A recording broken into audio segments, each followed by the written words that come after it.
Beauty Diaries. Hello and welcome to Beauty Diaries. My name is Namure Edemioya. For the past few months, let's say from February, in some areas January, the weather has been hot. In Abuja, we've been on 37, 43. Some other states it's been worse than this. Today on Beauty Diaries, we'll be talking about what you should do to avoid the sun rays hitting your skin, what you should know about, the sun rays on your skin and how you should prevent and work it out. We'll be talking to dermatologists, skin therapists, doctors, and people on the streets to know how they've been coping with the heat. Beauty Diaries. Our first guest is Sylvia Izugu, a skin therapist with Skin Care in Abuja. I'm here to talk about the effect of the hot weather on the skin and its prevention. When we talk about the hot weather, there are majorly two factors, which is the effect of heat on the skin and the sun as well on the skin. I'm going to talk about the effect of the heat on the skin. Now, what the heat does is that it causes more sweating, which leads to more water loss from the body, leading to dehydration. And when our skin is dehydrated, the skin is irritated, it's dry, and it's red. There is redness. And also, the heat also causes excess sebum production, that is excess oil production in the skin. Now, there are cells that are known as the adipocytes. These are cells that help us store fatty tissues, and if these cells are triggered, they release more fats that are being stored in the body into the surface of the skin. So when the weather is hot, this heat triggers these adipocytes and they release more oil into the surface of the skin, thereby leading to more clogging of pores. And also, the heat also causes speedier skin cell production. The skin tends to regenerate once in a while, but during hot weather, it speeds up its regeneration. So you have dead cells, and underneath you have new regenerating cells trying to come up. Now, when these cells, the dead cells, mixes with the excess oil already on the surface of the skin, it leads to acne outbreak or breakout. Now, how do we curb this effect of the heat on the skin? We advise everyone to use moisturizers. We advise that you use medical grade products that have hydrators, not just moisturizers. They have hydrators. Now, what the hydrators do is to help trap moisture, trap water, and lock it on the skin, inside the dermis of the skin, so your skin remains hydrated all the time. You don't need to keep reapplying your moisturizers every time of the day. We also want to talk about the effect of the sun on the skin. Now, the sun damages the moisture barrier of the skin, leading to wrinkles and appearance of expression lines. What do I mean by expression lines? Like when you laugh or you grin, you make a facial expression, lines tend to appear because there is loose skin, there is lack of collagen and elastin. So the effect of the sun on the skin is that it causes damages to the elastin and collagen fibers of your skin, leading to wrinkles and the fine lines that we see on the skin when one tends to start aging, whether prematurely or normally. And how do we curb this effect? We curb it by using sun protecting factor, which we popularly call sunscreen. We advise that you get your sunscreen. There are two types of sunscreens. We have the physical sunscreens and the chemical sunscreens. The physical sunscreens, they help to prevent the ultraviolet rays from penetrating the skin, while the chemical sunscreens help to neutralize the already absorbed rays in your skin, in your bloodstream. Now, you would say, oh, I moved from my house to the car, it's AC, everywhere is closed, it's tinted. there is no penetration of light rays, and then from the car to the office, there is AC, I'm not exposed to sun. And then we forget that the rays can actually penetrate through glasses, and they can still enter our skin and cause damages. So we advise, even if you're not exposing yourself to the sun, to the radiation directly, we advise that you use sunscreens. Beauty Diaries. You're welcome back. Now we'll be going to another specialist who will be telling us some things about your skin as well, and then we'll go to the streets. Debbie OKONKON is an esthetician. She also gives us a lot of information on how to take care of one's skin during the hot weather. The number one cause of the hot weather on the skin, it's dehydration. So the skin gets dehydrated. And for people that have acne, those that are acne prone, there's the period they're going to have a lot of breakouts, because the dehydration would cause stimulation of the sebaceous gland to produce a lot of sebum, and that can actually cause acne breakouts. And then also, because of the heat on the skin, there are those that suffers from excessive sweating. And so you discover that at this period they'll perspire more, a lot of sweating and all of that. And then also those that don't use sunscreen and their skin are prone to cancer. You know, most times we don't believe that dark skin are prone to cancer, but with the way the heat is coming on now, the UV is being released into the atmosphere, the possibility of dark skin having cancer is very high. And it's in scenario like this and heat like this that a skin that is not protected can get prone to being cancerous. So at this point in time, taking care of the skin and preventing the effect of the sun on the skin is paramount. Sunscreen is meant for everyone. Sunscreen is meant for everyone, even kids. There are sunscreens that are made now for children, you know, because they have to, especially physical sunscreen, they're made for kids so that they don't get irritated, you know. So even as they're going to school, you just need to apply sunscreen on them. You don't say because they're children, you know, they're removed, or is an exceptional thing that because they're kids, they don't need to be applied sunscreen. So it's for everybody, both the rich, the poor, the middle class. To prevent the effect of the sun, number one is a sunscreen. Number two, when you use sunscreen, there's this belief that most people just feel, okay, when I use sunscreen, I can just go under the sun and just expose my face to the sun. No, it doesn't work like that. Oh, the sunscreen protects the skin to a certain level, but you also have to go out of your way to do more. So you have to use protective clothing, like what you're putting on now. You also have to use maybe like first cap and umbrellas. You know, most times you go under you're walking out and then you see some people with umbrellas. And I know some Nigerians might actually misinterpret it and like, this one is foaming and all of that. But the person is actually protecting his or her skin from the sun. So the sunscreen, protective gears, and then covering your face and using umbrella. Now, the most important thing that you need right now is your water. As you can see, I have my water here. You don't really need to wait till when you're thirsty before you start drinking water. You just need to take it at every point in time. I don't wait till when I'm thirsty. I just know that when I'm going about my daily activities, I come, I take a sip, or I take a glass of water, and then I go back to whatever I'm doing. Now, we need to stay hydrated as much as possible, because when you're sweating, you're perspiring, water is leaving the body. So you need to replace the water back.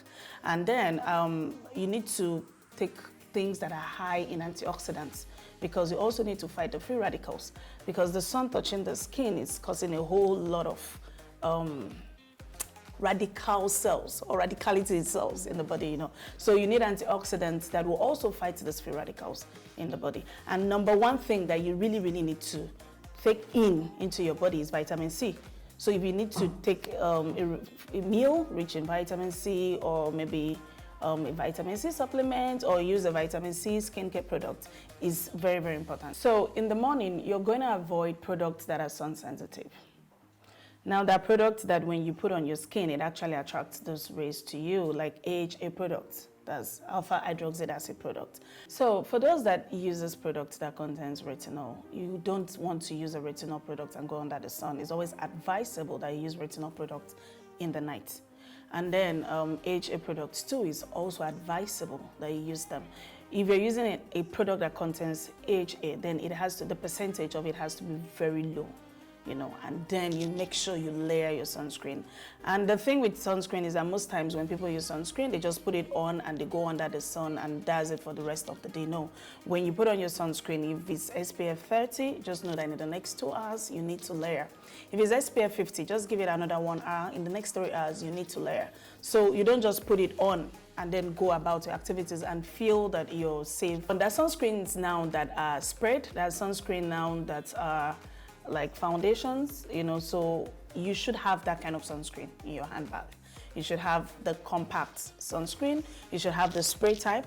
So the spray, all you need to do is use your all blotting paper, blot all the sweat and the oils out, and then spray it, and then reapply your makeup. So as I was talking about the products that you need to use during the day, basically during the day you just need an antioxidant serum. When you get your hyaluronic acid, get your vitamin C, apply your light-based moisturizer during the day and your sunscreen, you're good to go. You don't really need to use too much targeted treatment right now, but that you can do at night. So in the night, when you're about to sleep, you can put your products, the treatments that you want to put on your skin, you put that and you sleep and you know you're safe. And if you're using a toning product, if you're using a lightening product, meaning that you really can't change people or their mindsets if they want to get lighter. So it's always advisable that you use the lightening product at night. Now, there are people that also uses oils. You have to be very careful using oil under the hot sun. You know, when you apply oil on your skin and you step under the hot sun, it's like your skin is being fried. You know, so what you need is a moisturizer. Just get a very good moisturizer for your skin, because if you put oil and then you step, let's say at the peak of the sun, maybe around 12:1, imagine you leaving your house and you've just applied layered oils on your skin and then you just stepped out, you're getting your skin fried. You know, so you just use your moisturizer and you're good to go. Whatever thing that you need to do, whatever treatment, whatever effect that you want your skin to have, do that at night. If you're coming to the spa, basically, you're gonna do body exfoliation. You need to exfoliate your skin because you sweat a lot. And when you sweat, you bind the dirt and dead cells into your skin.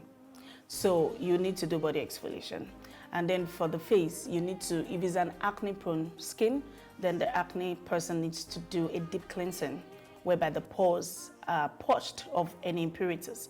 And then for a combination skin, same thing, you know, hydrating on the areas of dryness and then deep cleansing on the areas that is oily.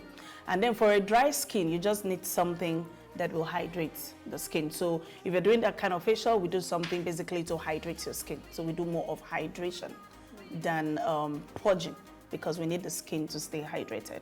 You don't need any facial treatment that is too intense. You don't need any facial treatment that deeply exfoliates your skin, because right now you really can't do strong chemical peels, because you know when you do chemical peels, you are supposed to avoid the sun. You don't do it and step under the sun because it's gonna cause more problem for you. So you're not gonna do deep chemical peels on your skin. But what you're gonna do right now, it's more of serum, more of antioxidants, as I said earlier on, but nothing too intense and nothing too serious right now. At this period, it's very important that we stay hydrated. That's number one thing that we need to do. And then the second thing that we need to do is to use our sunscreen. And then for those that have acne-prone skin, these are the periods that you'll be having lots and lots of breakouts. So it's important that you have we call it targeted treatment serums or creams that will target the acne. So what happens is when you have this product, probably maybe benzoyl peroxide if the acne is an infected acne, or you can use maybe sulfur for those that don't react to sulfur, and just put them directly on the acne, and then use a light base moisturizer. Then for those that have dry skin, just use your cream-based moisturizer, but you don't need anything that is too creamy and things that are too heavy, because right now you're definitely gonna sweat, whether you have a dry skin, oily, or combination skin, or sensitive skin. Everybody's going to sweat this period. And then I know that this period, a lot of times people want to swim. They go to the swimming pool, they said the weather is so hot and all of that, and they go swimming. We need to know that because of the chlorine that is contained in the swimming pool that is being used to clean the pool, the water, and all of that, it also has adverse effects on the skin. So when you go swimming and you know that you have skin issues, most of the time, the chlorine kind of exacerbates the skin problem that you have. So it's also advisable that when you go swimming, you can also use a waterproof sunscreen all over your body before you get into the water. When you step out of the water, you shower immediately to make sure you wash the chlorine out of your skin. And then you also have to monitor your skin to know, because there are people that swim, get reaction from it, but they don't know because they weren't observant enough during that period. So it's also very good that you monitor your skin after the swimming to know if there's anything wrong, so that if there's anything wrong, you can tackle it immediately, you know. So all in all, this period is unavoidable, but the whole thing is in your hands on how to take care of your skin. Beauty Diaries.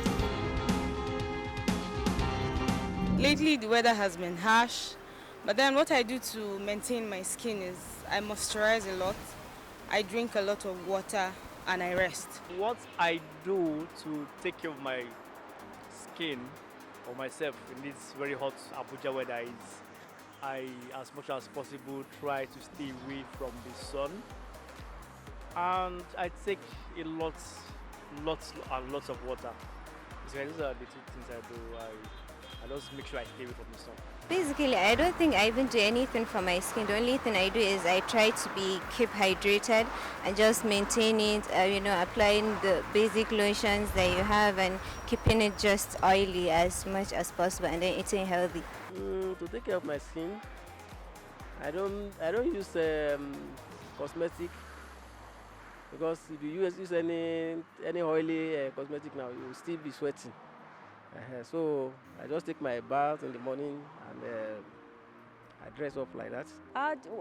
What I do is to stay out of the sun as much as possible, like to be indoor, yes, and then I bath as many times as I can. Yeah, usually I bath 3 times daily, but sometimes when I have the chance, I bath like 3 to 4 times, and then I take a lot of water. I bath as much as I can, then mostly, even if at all you should use your cream, I think they have this, for sun especially, the sun is hot too, so you should have your sunscreen on, so I think that would help. In this heat period, I try as much as possible to take my baths as often as I can, and I use less cream. Beauty Diaries. Now for makeup, you need to know how to prep your skin. Prepping your skin is more important than applying the foundation. The foundation has to be light. Please do not pack it on your face, because when you go out, even if you're holding your fan, you're trying to, be cool, it may break, okay? You have cracks on your face, you won't look good, you have all of your concealer popping out, especially the one we put under our eye when we bake our faces. So please avoid heavy makeup. Make sure your makeup is as light as possible. Deal with cool colors. Do not put on heavy. But if it's night, yes, you can do your night makeup. But the foundation is of utmost importance, and the contouring as well. So for makeup during the hot weather, make sure it is very light. Now for hairstyles, if you're indoors all the time, your wigs are okay. But if you're outside all the time, change your hairstyle so that you can have air permeate your scalp and you don't have a lot of bacteria in it. You recall when we had a doctor talk to us about hair loss. He told us that when we have too much heat on our head, it causes bacteria. We'll just bring you a link of that if you missed the episode. Beauty Diaries. When you wear a wig, what you're doing is you're preventing the sweat that normally comes out of the body from evaporating into thin hair. And that's why you see a lot of women, with a lot of bacterial infection on the scalp, and they're constantly patting the hair like that. Yeah, because it's so itchy. It's bacteria, because bacteria builds up and it gets itchy. That's why you keep doing this. Some of us have itchy scalp. Well, you have to ask why. It's because you're sweating. The body, you exceed sweat from your glands. And normally speaking, it evaporates into thin air, no problem. But when you keep it hidden under a wig, it's nowhere to go. So it turns into, and it mixes with all manners of things and turns, to bacterial. And that's what itches people, and that's why they keep patting the hair of their head. Beauty diaries. Now you've heard it from the experts. Stay hydrated. Wear clothes that are airable. Wear clothes that are light. Avoid dark colors. Drink water when you're not even thirsty. Apply sunscreen. You can't do without it. Get the sprays. Get the other types. Make sure you talk to an experienced person to know the very good ones, that is. And just stay cool. I can't stay warm now. My name is Namuri Adomioya. Remember, remain beautiful inside and out. Till I see you same time next week. Bye-bye.